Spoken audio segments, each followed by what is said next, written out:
नमस्कार दोस्तों, स्वागत है आपका हमारे एक छोटे से ब्लॉग में। दोस्तों, ये ब्लॉग नहीं है, इसमें बहुत सवाल है। ये कहने को ही ब्लॉग है।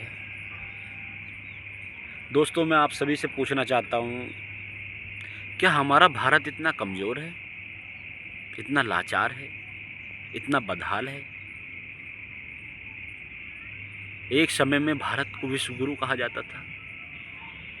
लोग हमारे भारत को सम्मानीय गुरु के रूप में पूछते थे। और आज हमारे भारत का क्या हाल है, आप सभी देख पा रहे होंगे। उस भारत में और इस भारत में धरती आसमान का फ़र्क है। फिर हम गुलामी की ओर जाना चाह रहे हैं। अगर यही चलता रहा तो एक दिन फिर ऐसा आएगा कि भारत फिर से गुलाम होगा। कोई नहीं रोक सकता, क्योंकि जब भारतीय ही भारतीय आपस में टकराएंगे, आपस में लड़ेंगे, एक दूसरे को नीचा दिखाएंगे, तो क्या होगा आप खुद समझ सकते हैं। तो हमें भारत को जोड़ना था, लेकिन हम भारत को तोड़ रहे हैं। किसके लिए? एक थोड़े से लालच के लिए, एक कुर्सी के लिए, कुछ चंद पैसों के लिए हम आपस में बंटवारे कर रहे हैं।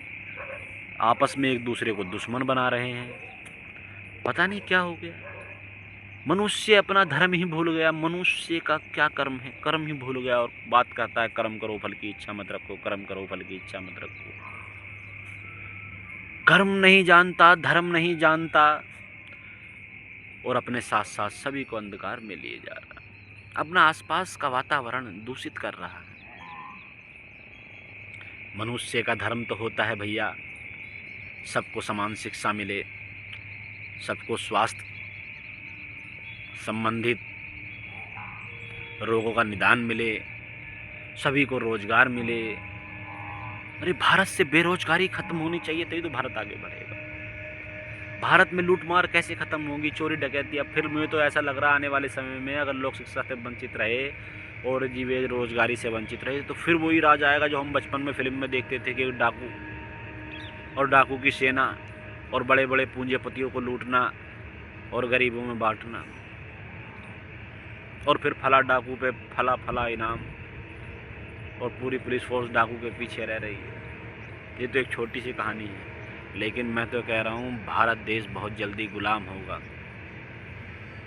अगर यही हाल रहा, अगर हम एक ना रहे, तो फिर से गुलाम होगा और उसे कोई माई का लाल नहीं रोक सकता। जिस देश में बच्चों को शिक्षा से वंचित किया जाए, उन्हें पढ़ने ना दिया जाए, उनके स्कूल, गवर्नमेंट स्कूल बंद करने पड़े। सरकार का उद्देश्य एक राजा होता है, सरकार, और ये जनता उसकी प्रजा होती है। अगर वो राजा अपनी प्रजा पर ध्यान ना दे, उसकी सुख सुविधाओं पर ध्यान ना दे, तो वो राजा राजा नहीं होता। और उस राजा के कारण ही देश में बदहाली आती है, देश में रोग आते हैं और देश दलदल में गिर धंसता जाता है।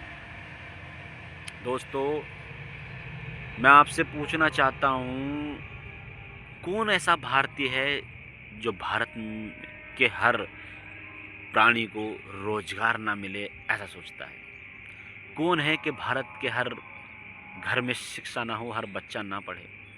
अरे भारतीय बच्चे नहीं पढ़ेंगे तो जो भारत का अध्यात्म है वो कैसे बाहर आएगा? वो शिक्षित ही नहीं होंगे तो उनका मन और बुद्धि का विकास कैसे होगा?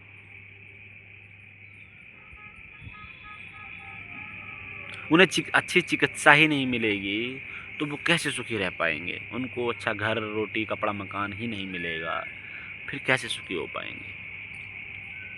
आप सब भी भारतीय हो, हम भी भारतीय हैं, लेकिन एक भारतीय का कर्तव्य भारत के प्रति निष्ठा से समर्पण होता है।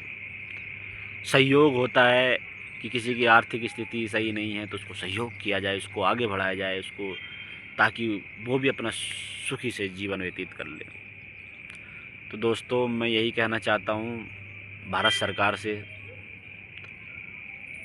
कि भारत में स्कूल बंद करने का मतलब है भारत को एक बहुत बड़ी बीमारी से ग्रस्त करना। और भारत जब बीमार होगा तो भारतवासी बीमार होंगे। ये हर्जाना हम सबको भुगतना पड़ेगा। बहुत दुष्परिणाम होगा। काल के चक्र से ना बचोगे। जो जो लोग धर्म के विरुद्ध चलते हैं उनका विनाश तय है। लेकिन सोचते हैं लोग कि कुछ नहीं होता। अरे होता है रे, देखो तो सही, तुरंत होता है। गलत काम करो तुरंत फल मिलता है। शुरुआत तो पहले ही हो जाती है, बस अंत देखना बाकी है। रातों को नींद नहीं आती, दिन का चैन खो जाता है। कितने डिप्रेशन में रहता है व्यक्ति। एक धनवान व्यक्ति जिसके पास किसी चीज़ की कमी ना हो, लेकिन सुकून नहीं है उसके पास, शांति नहीं है, मन की शांति नहीं है, तो दुखी हुआ ना। और किसी को दुख देंगे और हमें दुख ना हो, ऐसा हो सकता है? बाहर से सुख लगेगा कि देखो हाँ हमने बहुत कमा लिया, हमने बहुत जोड़ लिया, हमने ये कर दिया वो कर दिया, लेकिन भीतर से दुख बना रहेगा। और दुख जाता कैसे है? जब हम किसी पे दया का भाव रखते हैं, किसी फंसे हुए को बाहर निकालते हैं, किसी की सेवा करते हैं, किसी की सहायता करते हैं, किसी के दुख दर्द में साथ देते हैं, तब वो दुख सुख में बदल जाता है। पूरा शरीर रोम रोम हर हर गंगे होने लगती है पूरे शरीर में। संवेदनाएं संवेदनाएं, बुदबुदे ही बुदबुदे, प्रकंपन ही प्रकंपन। ये अकड़न जकड़न तनाव खिंचाव सब दूर हो जाते हैं जब व्यक्ति अच्छा कर्म करता है। और जब बुरा कर्म करता है तो वही तनाव बना रहता है, वही अकड़न बनी रहती है, वही जकड़न बनी रहती है, वही खिंचाव। अरे बड़ी ऐठन है रे, सब कुछ है पर सुकून नहीं है रे, बड़ा दुख है रे।